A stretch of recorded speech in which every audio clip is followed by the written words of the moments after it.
Eclesiastés capítulos 1 al 3. Comenzamos el libro de Eclesiastés y antes de hacerlo me gusta comentaros si sé algo de este libro, si no. Y si os soy sincera, no sé casi nada, por no decir nada de este libro. Nunca me he parado a profundizarlo hasta ahora. Sí que es verdad que solía ver versículos, pero poquitos, pero se ve que hay versículos muy importantes que suelen repetirse, entonces esto sí que lo conocía por encima, pero ya nada más.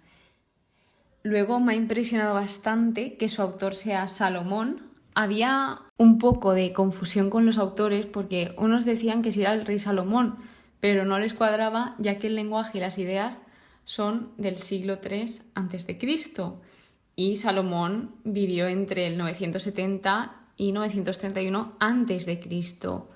Luego tenían pensado que si era otro descendiente de David, porque al iniciar el libro indica palabras de Coelet, hijo de David, rey de Jerusalén. Por lo tanto, es hijo de David, pero no tenían muy claro si era Salomón. Y por último, también se ha llegado a pensar que era un maestro israelita usando una identidad similar a Salomón.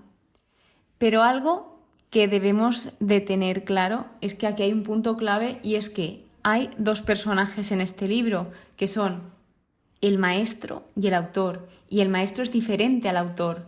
El autor es anónimo y es alguien que quiere que escuchemos las palabras que tiene el maestro para decirnos. Entonces esto es bastante interesante.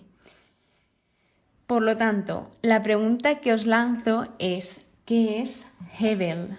Y Hebel es una palabra hebrea que se utilizaba en la antigua poesía hebrea también y formaba parte del repertorio de imágenes. Aquí dice que como agua, sombra o humo servían para describir la fragilidad y el carácter efímero de la condición humana. Según he estado observando, lo que más se suele repetir en este libro es esta palabra, Hebel, Hebel, todo es completa Hebel. Y Hebel, para que lo entendáis mejor, también se puede referir a un sinsentido, que nada tiene sentido, que todo es un sinsentido. Entonces, esta palabra, otras traducciones que tiene también es vapor, humo, y se utiliza incluso por 38 veces en este libro. Y esto es una metáfora de la vida. Por un lado, tenemos que es temporal y que es pasajera, porque nosotros aquí tenemos un tiempo limitado, y por otra parte, tenemos que es un enigma y una paradoja, porque nunca sabemos lo que va a pasar por muy seguros que podamos estar de nuestra vida. Entonces, lo que se dice es que la vida es como correr tras el viento, y se repite constantemente esto. Por lo tanto, ¿cuál es la meta básica que tiene este autor anónimo que quiere que escuchemos lo que dice el maestro, lo que quiere transmitirnos? La meta básica de este es permitir, ojo a esto, que el maestro desarme todas las maneras que encontramos significado y propósito separado de Dios. Es decir, nos va a plantear un mundo con Dios, o sea, la vida con Dios y sin Dios. Y la pregunta de este libro realmente es que si Dios importa o no. Es que es una locura. Lo que me estaba planteando conforme iba estudiando los capítulos era, ¿podré explicar aunque sea algo bien? Porque creo que no es nada fácil explicar este libro. Y algo curioso es que responde a nuestras propias preguntas, porque son preguntas que el ser humano se sigue haciendo a día de hoy, de por qué pasan estas cosas, por qué no pasan estas cosas, y aquí te va dando ejemplo de todos, por qué a los justos les pasan cosas que les tendrían que pasar a los injustos y a los injustos no le pasa nada, etc. Preguntas como esta.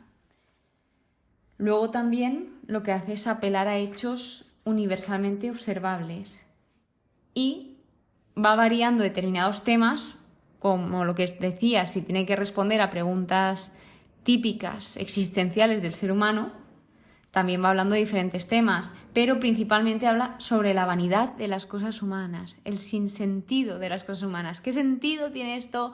¿Por qué esto tiene sentido? ¿Por qué esto no tiene sentido?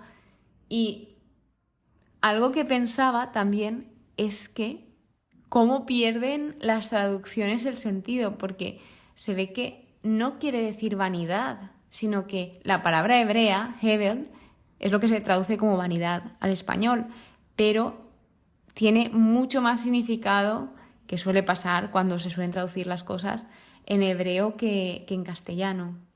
Entonces, claro, esto tenemos que tenerlo en cuenta en la Biblia, porque hay muchas palabras que sí suelen transmitir el mismo mensaje, pero en hebreo tienen un significado mucho más allá, mucho más profundo, o tal vez no quiera decir esa palabra exactamente y lo podemos malentender, etc. Debemos de tener cuidado. También este libro lo que nos ayuda es a reconocer las cosas de la vida como un don de Dios y que por tanto hay que disfrutarlas. Todo lo que se nos va dando no es para que lo escondamos y lo tengamos ahí en un hueco escondidito de todos, sino es para que lo disfrutemos. Así que antes de continuar contándoos alguna cosita más de este libro, es que Eclesiastés también significa Coelet, que es quien os decía, el hijo de David, y Coelet significa alguien que reúna personas. Lo mismo que Eclesiastés, y Eclesiastés significa maestro o predicador en la asamblea. Tiene varias traducciones, pero parece ser alguien que enseña, alguien que, como dice aquí, que reúne a personas. Así que una de las preguntas es, ¿cómo vives la vida en medio de este sinsentido? En medio de este Hebel, ¿cómo la vivo? Si me está diciendo constantemente, que esto es como empieza el primer capítulo, que por mucho que haga, me voy a morir. Entonces, ¿cómo voy a vivir la vida en medio de todo esto? Pues lo que se nos dice es que aceptemos que toda la vida está fuera de nuestro control, porque es imposible tener todo a control. No podemos, somos humanos. Y que los regalos de Dios son la amistad, la familia, buena comida, un día soleado. Esto es lo que nos va contando en los primeros capítulos. Se nos invita a aprovechar el tiempo a lo largo de este libro, en las dos perspectivas, porque, ojo, aquí el predicador, Coelet, etcétera, el maestro, habla desde su premisa. Y primero está hablando debajo del sol, que esto quiere decir nosotros tal cual en la tierra. Intenta buscar el significado de la vida, tanto con Dios, con ese pensamiento en la eternidad, y sin Dios, o sea, alejado el pensamiento de la eternidad. Entonces esto es una locura como el autor, el maestro va investigando, va buscando, va también pasando por experiencias para explicarnos todo lo que va viviendo y las conclusiones que va sacando.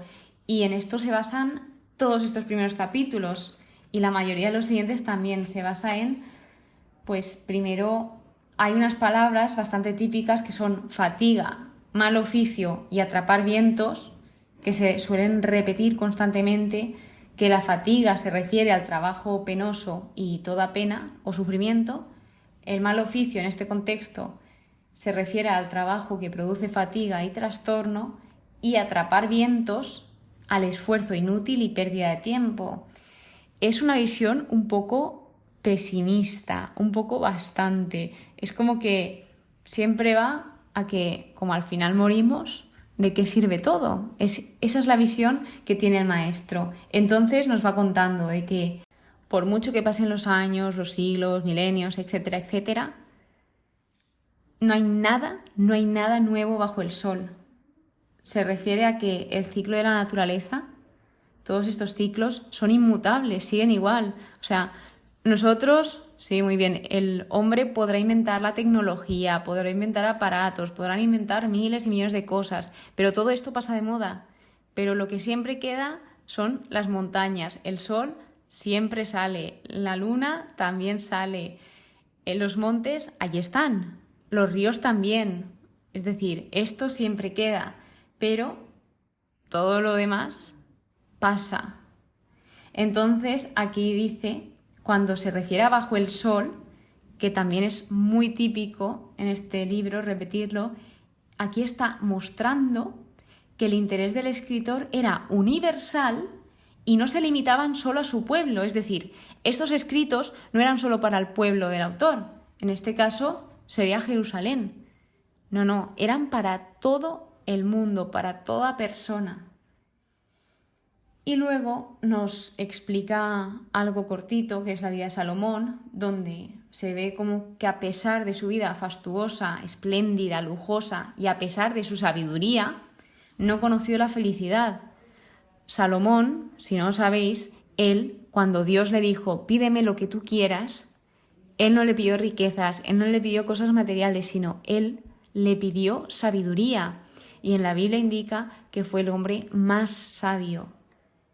Pero el problema de Salomón es que a pesar de tener esta sabiduría, no supo cómo utilizarla. ¿Qué nos puede pasar? Podemos ser personas muy listas, sabernos muchas cosas de teoría, pero si no sabemos aplicarlas, no nos sirve de nada la teoría.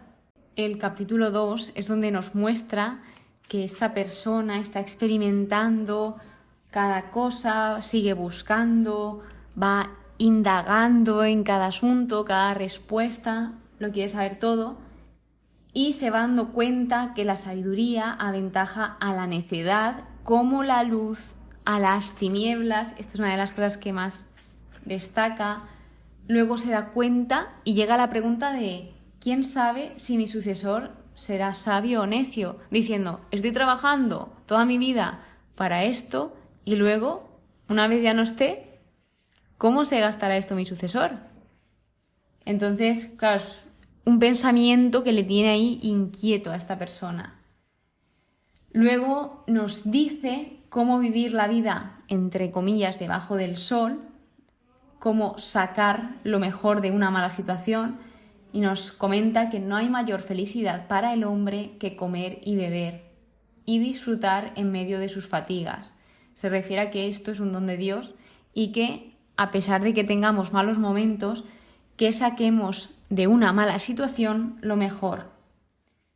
Pasando al capítulo 3, este habla sobre la muerte y nos dice que todo tiene su momento y cada cosa su tiempo bajo el cielo. Aquí nos va narrando una poesía que va describiendo las diferentes estaciones y facetas que tiene la vida. Y luego vemos como nos dice cosas buenas, una cosa que está bien, una cosa que vemos buena, pero de repente viene lo contrario, el malo, y vemos como al final es inevitable tener problemas y también es inevitable el mal, por desgracia. También esta persona ha estado viendo, dice, he considerado la tarea de Dios. Es decir, que él encontró una respuesta en el trabajo que Dios ha dado al hombre. Y la respuesta es, versículo 11, él ha hecho todas las cosas apropiadas a su tiempo. Y también ha puesto el conjunto del tiempo, o la eternidad, como queráis llamarlo, en sus corazones. Pero el hombre no es capaz de descubrir la obra que Dios ha hecho de principio a fin. La primera línea de este versículo 11 muestra el equilibrio, todo hecho a su tiempo, equilibrio. Luego, que ha puesto la eternidad en sus corazones, ese anhelo que tiene el ser humano por la eternidad y esa conciencia. ¿Y qué es lo que le mantiene vivo? Pues darnos cuenta de que no somos capaces de descubrir toda la inmensa e infinita obra que Dios ha hecho desde el principio hasta el fin. Entonces nos va mostrando más cosas sobre Dios, nos dice que Dios, todo lo que hace es duradero, que Él es testigo de esto, que Dios es eterno y que Dios restaura lo pasado. También nos cuenta una reflexión que ha sacado sobre la conducta de los seres humanos y es que Dios los prueba y les demuestra que son como bestias. Y por último nos vuelve a comentar que todos han salido del polvo y todos vuelven al polvo, como diciendo que todos morimos. Seamos ricos, seamos pobres, la vida acaba y que hay que aprovechar los momentos. Entonces, bien, esto es un poco de lo que trata Eclesiastés, es el inicio. Espero que hayáis entendido algo, que os haya podido transmitir algo. Es un libro un poco complicado de explicar por los temas que trata, esa profundidad, pero bueno, aquí estamos para intentarlo y para aprender. Así que muchísimas gracias por estar aquí, muchísimas gracias por escucharme. Espero que pases muy buen día y que Dios te bendiga.